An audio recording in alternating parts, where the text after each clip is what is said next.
This is section 8.4, trigonometric substitution. When the integral takes one of these specific forms, where the integral is of a radical, where you have some constant minus some function of x, and both of those we're going to think of as squared items. So we have a difference of two squares where a is a constant and u is a function of x, or the square root of a squared plus u squared. And of course, with subtraction, the order matters, and so this one is actually different, the square root of u squared minus a squared. Those are the three forms that trig substitution will address. There are three different Pythagorean identities that I'd like to draw your attention to.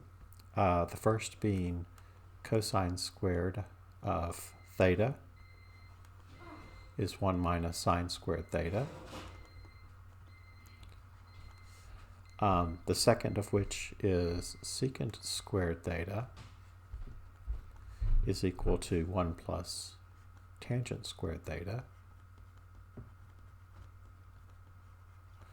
And the third one is tangent squared theta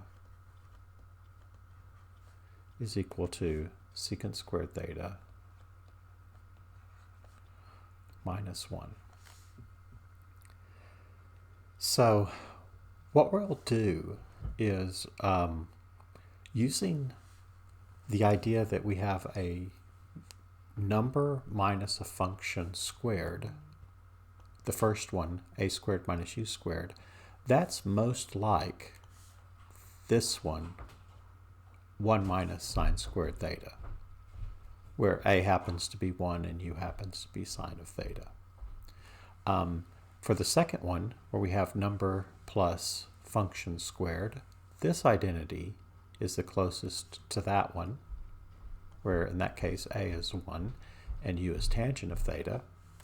And this one, u squared minus a squared, is most like this identity, secant squared theta minus 1, where u is secant of theta and a is 1.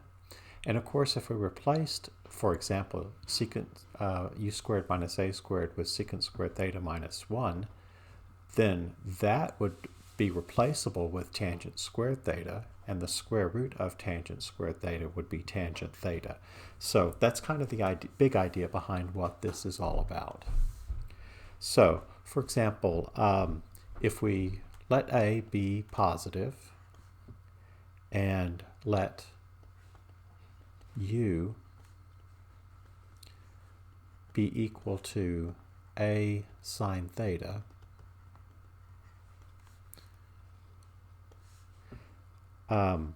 where theta is between negative pi over 2 and pi over 2.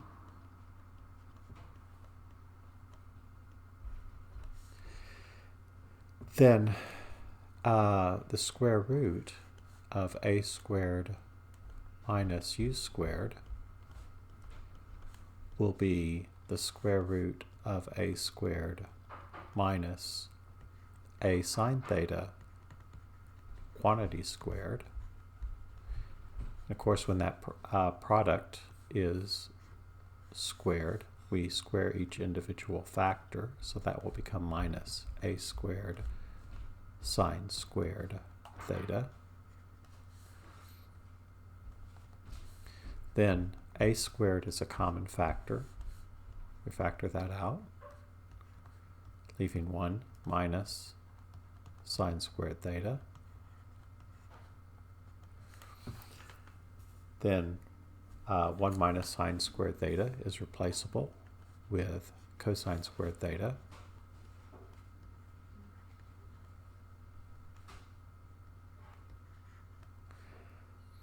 And because a is known to be positive, the square root of a squared will be a, and the square root of cosine squared theta will be cosine theta, because cosine theta is positive. on the part of the domain negative pi over 2 to pi over 2. So this simplifies to be a cosine theta. And so if we were integrating something that looked like the square root of a squared minus u squared, we'll end up integrating really a cosine theta, which is actually pretty easy to do. All right, so let's do an example or more and see what we can figure out.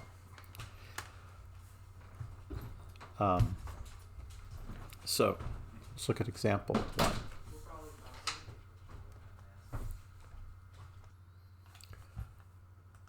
So, excuse me. Let's look at an example. The integral of dx over x squared times the square root of 9 minus x squared. Your first thought should be here, even though you see the radical, is does this fit one of our basic 20 forms? And it does not. So you can look at it, kind of looks like 18, 19, or 20. I can't remember them by number. But it's not. It doesn't have the correct form for that. So in this case, then we see that we have a number minus a function squared. So in that situation, we're going to identify from under the radical that a squared is 9, which means a is 3, and that u squared is x squared, which means u is x.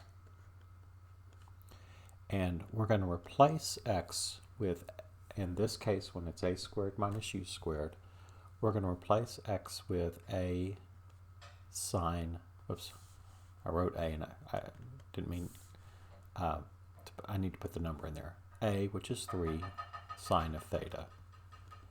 So let's go back for just a second and make sure that you understand what our substitutions will be in each of those cases that I mentioned above. So in the first situation, where it's a squared minus u squared under the radical, we're going to let u equal a sine of theta. And you need that a there because, as you saw in the example below, that needs to be a common factor that you can factor out each time, as we did in the example you can see down below. So make sure that you do that. In the second case, we'll let u be a tangent theta, and in the third case, we'll let u equal a secant of theta. And again, that a needs to be there for things to work out correctly. Okay, so coming back down here, and once we have what x is in terms of theta, then we're also going to need dx to be calculated, and this is not a trivial thing, so be careful that you do this part. Dx is 3 cosine theta times d theta. So we're going to have to substitute for everything that's there, including the dx, with what we've found it to be equal to in terms of theta. So dx is replaced by 3 cosine theta d theta. X is replaced by 3 sine theta, so since that's x squared, 3 sine theta squared is 9 sine squared theta times the square root of 9 minus x squared, which of course is again 9 sine squared theta.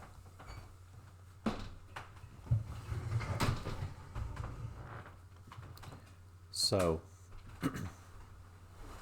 I'm going to go ahead and take that 3 and 9 out as 1/3 to get rid of those constants that we don't need in there. So that's going to leave cosine theta over sine squared theta. And then I'd like for you to do this in one step most of the time, so I'm going to go over to the side and do a lemma. That is something that will allow me to get some work done and come back with a nice answer. So what that radical will become, 9 minus 9 sine squared theta. If you factor out the 9, you'll be left with 9 times 1 minus sine squared theta. And the square root of 9 is 3.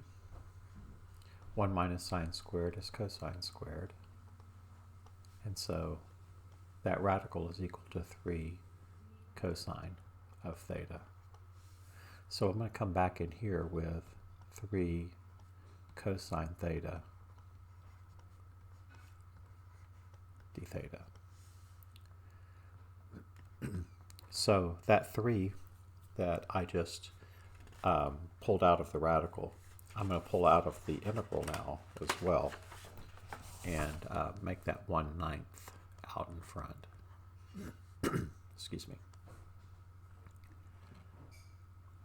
So the cosines cancel. The 3's been pulled out, so we're left with 1 over sine squared theta d theta, which is the same thing as cosecant squared theta d theta. Now our hope is that that's something that we know how to integrate. And this is one that you should know. It's one of the basic 20. The antiderivative of cosecant squared theta is negative cotangent of theta plus c. All right, so now we need to take this back to the original variable x. To do that, I want you to focus on something that we said a little bit earlier, this part right here, this little equation that equates the x thing to the theta thing. And I'm going to take that and divide both sides by 3. And then I'm going to go back to my pre-calculus thought process, where if I have a right triangle and the angle, say this one down here is theta, this angle here, then sine of theta is opposite x over hypotenuse, 3, and this side is unknown. So we can find it, of course, because of the Pythagorean Theorem. We know that legs squared plus legs squared equals hypotenuse squared. So that means that the question mark squared is 9 minus x squared. And so the question mark is the square root of 9 minus x squared. So this question mark is equal to the square root of 9 minus x squared. And then in looking at the trig function that's over there in terms of theta, cotangent of theta, since we know tangent is opposite over adjacent, cotangent must be adjacent over opposite. So looking at theta, the adjacent is that radical side, square root of 9 minus x squared, over opposite, which is x, plus c. And except for a little bit of cleanup, that's our answer. Our final answer is the opposite of the square root of 9 minus x squared over 9x plus c. That's it. All right.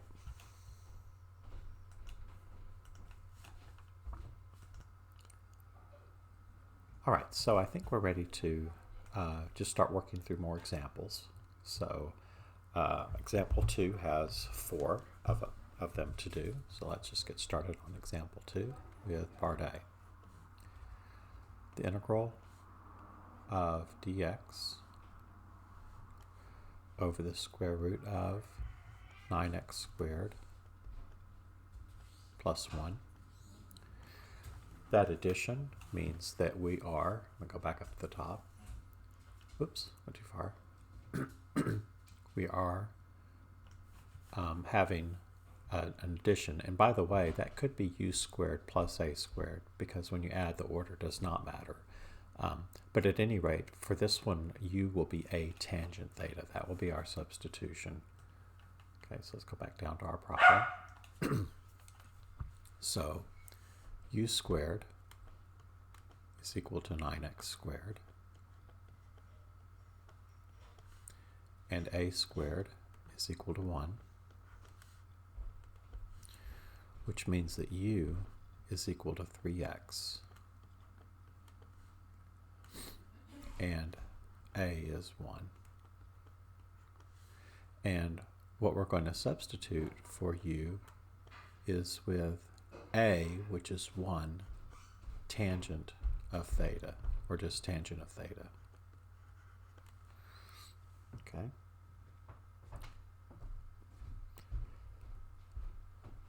Okay, so if we take the derivative on both sides of this statement, we'll get 3 dx,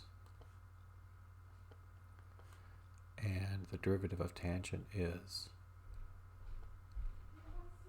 secant squared theta d theta.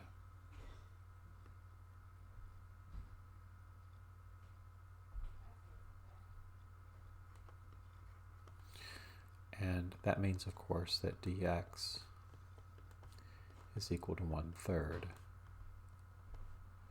secant squared theta d theta.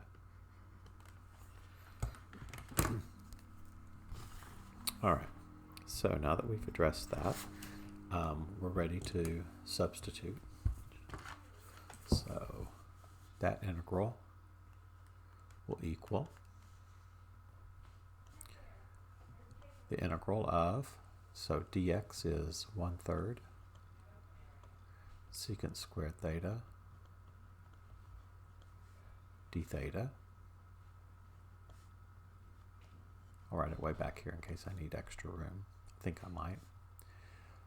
Divided by 9x squared, since 3x is equal to tangent theta, 9x squared, the square of that would be tangent squared theta.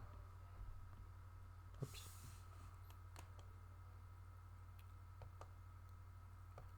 There we go. Tangent squared theta plus 1. All right? So that 1/3 can come out.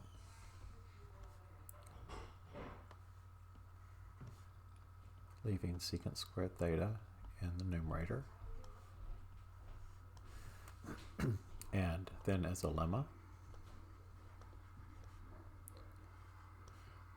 the square root of tangent squared theta plus 1 is equal to the square root of secant squared theta, which is secant of theta. So I'm going to take that back and replace that radical with secant of theta d theta. And that simplifies to be the integral of secant of theta d theta. And this is one of those basic 20 that you need to make sure that you know. The integral of secant theta is the natural logarithm of the absolute value of secant of theta plus tangent of theta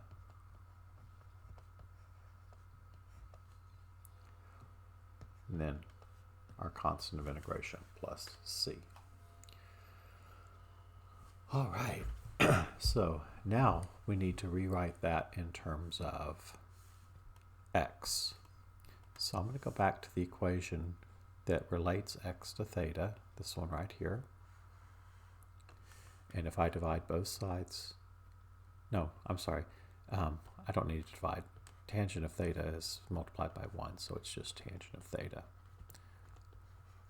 Now, tangent of theta is opposite over adjacent, so I'm going to make 3x a fraction by putting it over 1.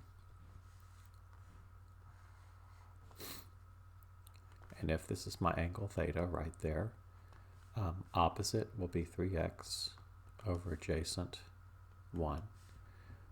The hypotenuse is unknown, so legs squared plus legs squared should be hypotenuse squared. So 1 plus 9x squared is question mark squared.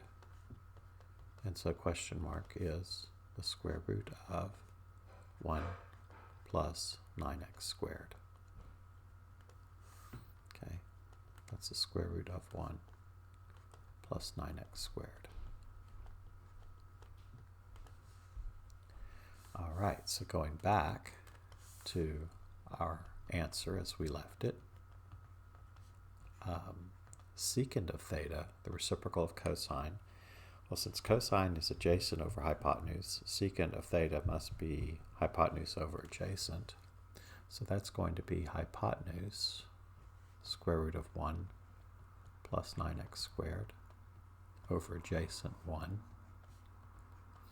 And of course, tangent theta we already know is 3x. That's the original equation we started this mess with, plus c. Right, you know what I'm saying. The equation right here tells you what tangent of theta is. It's 3x. Okay, and division by 1 is not needed. So we'll write the absolute value of 1 plus 9x squared plus 3x. And because x can be negative, this could be a negative quantity, so we need to leave it within the absolute value. And that is our final answer for part A. All right, let's go to part B.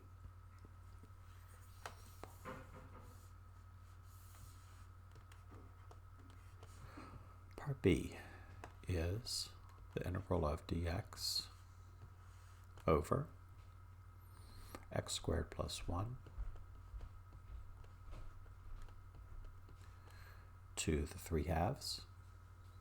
Now, although that doesn't look like a radical, raising to the 3 halves does make that the square root of something, then cubed. So this fits that pattern, and again, we have a sum, so our, oops, I forgot to write u squared. Our u squared is x squared, which means u is x. A squared is 1, which means a is 1.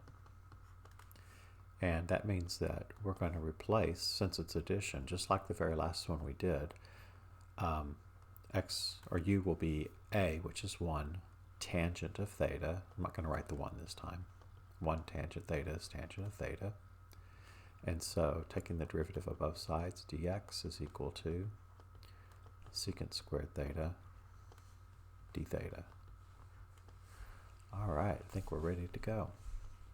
So substituting for dx with secant squared theta d theta, x squared will be tangent squared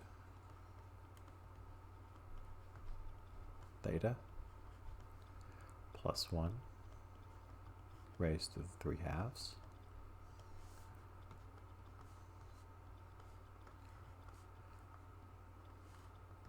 So that's secant squared theta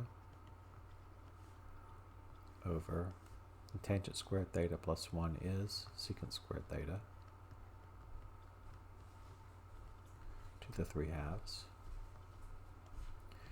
And of course, when you have a power on a power, you multiply the exponents. So in the denominator,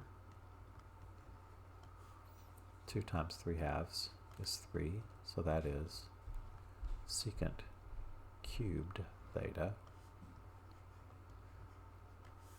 And dividing those, canceling out 2 of the secant squared, you'll be left with 1 over secant of theta d theta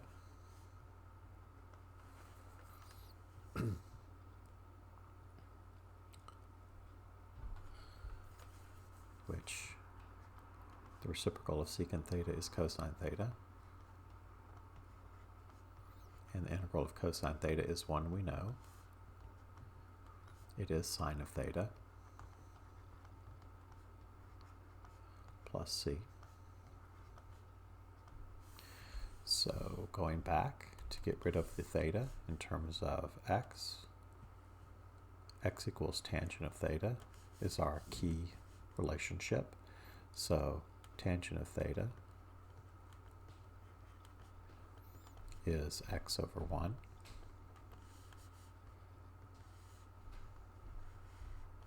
So if this is theta in a right triangle, tangent is opposite over adjacent.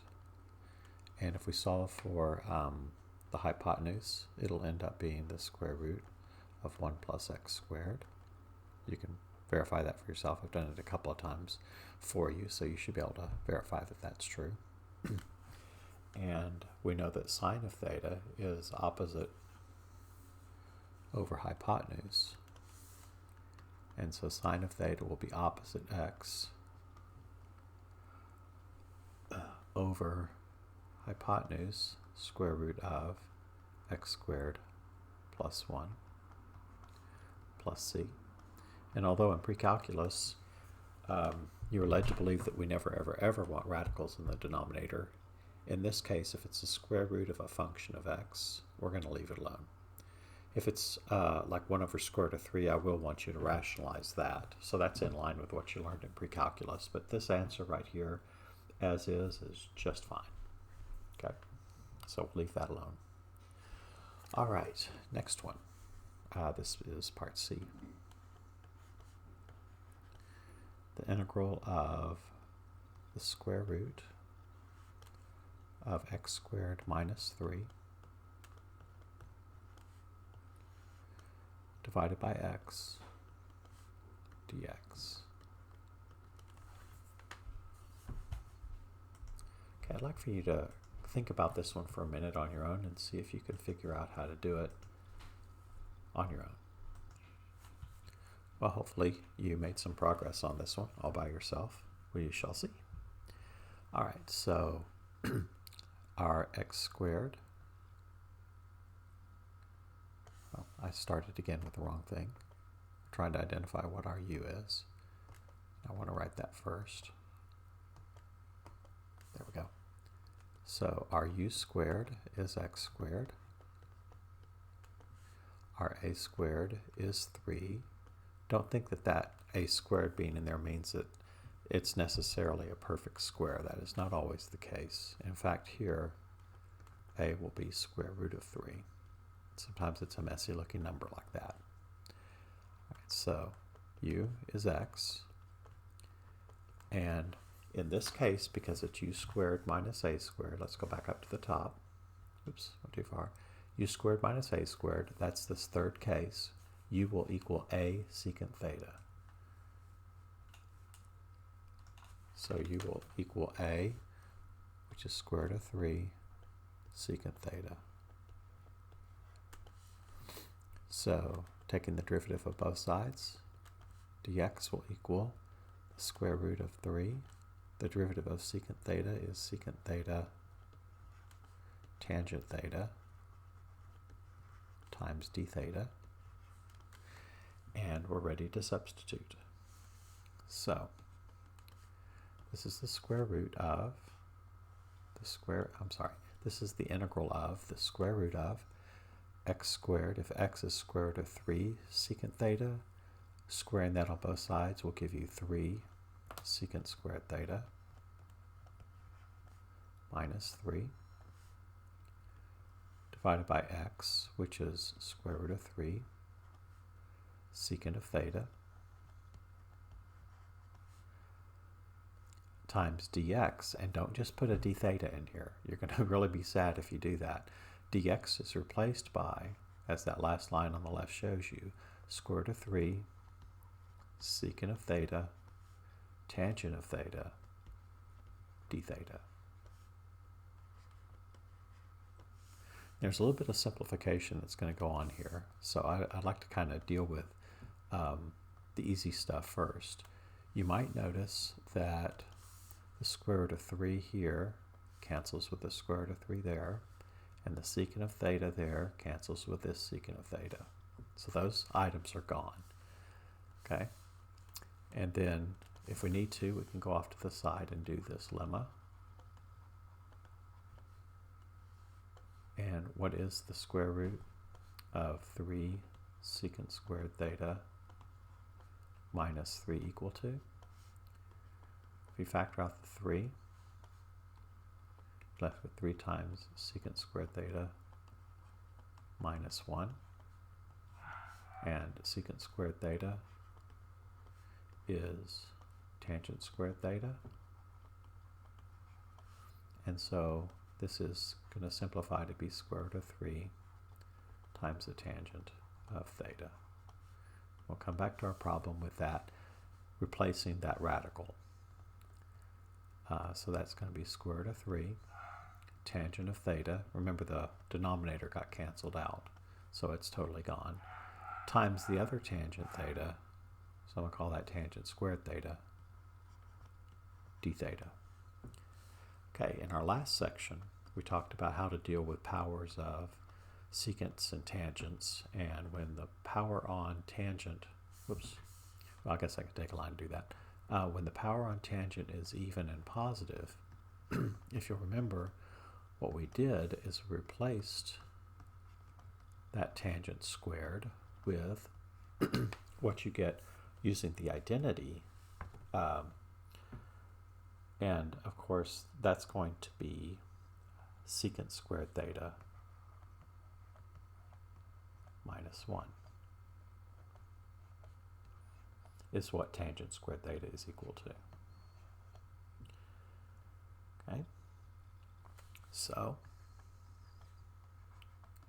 the antiderivative of secant squared theta is tangent theta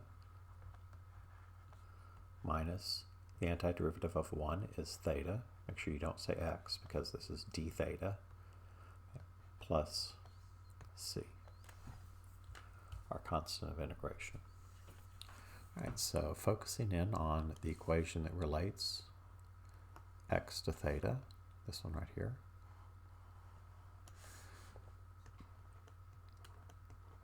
means that secant of theta is x over square root of 3. So if we think about a right triangle, where this is angle theta right here, secant, the reciprocal of cosine, is going to be hypotenuse over adjacent. So this is hypotenuse, and this is adjacent, and this is unknown. And if you solve for that, you should get the square root of x squared minus 3. Okay, so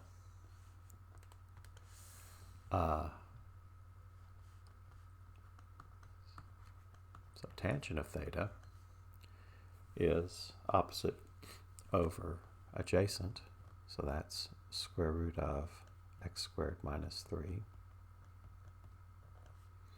over square root of 3.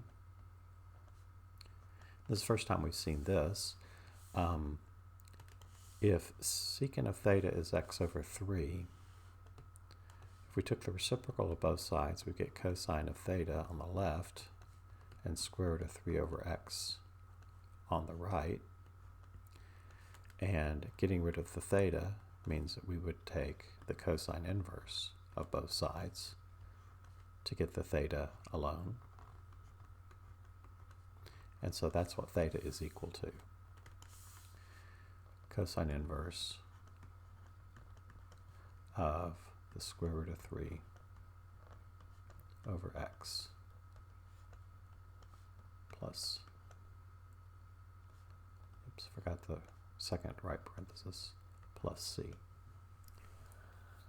Okay, and so simplifying that would give us, when we distribute the square root of 3, that will give us the radical, because the square root of 3 over the square root of 3 would cancel to leave 1, minus square root of 3 cosine inverse of square root of 3 over x plus c. All right. So that is example C. I'm going to run out of room before I can finish the next one, I believe. So I'm going to move to another part, another video. So I'll close this one and continue with the next.